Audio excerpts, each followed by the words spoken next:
ജീവനെ പോത്തുകളെല്ലാം എങ്ങോട്ടാ? പോത്തുകള് 2 പാർട്ടി എടുത്തേക്കുന്ന 3 വെച്ച് എല്ലാത്തിനെയും മൂക്കുത്തിട്ടുണ്ടല്ലോ. നമ്മള് മൂക്കുത്തി കൊടുക്കുന്നില്ല, ആവശ്യക്കാർക്ക് മൂക്കുത്തി കൊടുക്കുന്നുണ്ട്. കൊടുത്തു വിടുന്നുണ്ട്.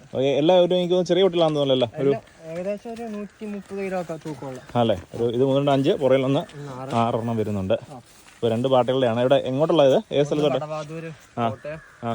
ചങ്ങനാശ്ശേരി. അപ്പോൾ നമ്മുടെ പെരുന്നാൾ കഴിഞ്ഞപ്പോൾ തന്നെ സംഭവം നമ്മൾ ഇറക്കിയല്ലേ? പെരുന്നാളിന് നമ്മുടെ കസ്റ്റമേഴ്സ് വിളിക്കുമ്പോൾ അവരെ നമുക്ക് സാധനം ഇല്ലെന്ന് ഒഴിവാക്കാൻ പറ്റത്തില്ല. ശരി.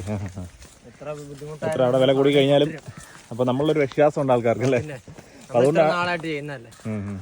ഇപ്പൊ കുറച്ച് ഗ്യാപ്പ് ഉണ്ടായിരുന്നു പെരുന്നാളൊക്കെ ആണ്ട്. എന്താണെന്ന് വെച്ച് കഴിഞ്ഞാൽ നമുക്ക് ഇവിടെ കൊണ്ടുവന്ന ഒരിക്കലും കൊടുക്കാൻ പറ്റാത്ത പോലത്തെ വിലയാണ് ഇപ്പൊ പോത്തിന്. അതെ അല്ലേ. അതുമല്ല ഇപ്പൊ റൂട്ടിലായാലും ഇപ്പം മറ്റേ ഇലക്ഷൻ ഒക്കെ ആയതുകൊണ്ട് കുറെ ഇത് കാണുന്നത് ഭയങ്കരമാണ്. എല്ലാ വണ്ടിയും ചെക്ക് ചെയ്യുന്നുണ്ട്. അനാവശ്യമായിട്ട് ഇടയ്ക്കിടയ്ക്ക് ഇഷ്ടം പോലെ ചെക്കിംഗ് സ്ഥലങ്ങളുണ്ട്. മിക്ക സ്ഥലത്തും ചെക്ക് പോസ്റ്റ് ഉണ്ട്. അപ്പൊ എല്ലായിടത്തും തുറന്നു കാണിക്കേണ്ട അവസ്ഥ വരുന്നുണ്ട്. കാണിക്കേണ്ട അവസ്ഥയാണ്.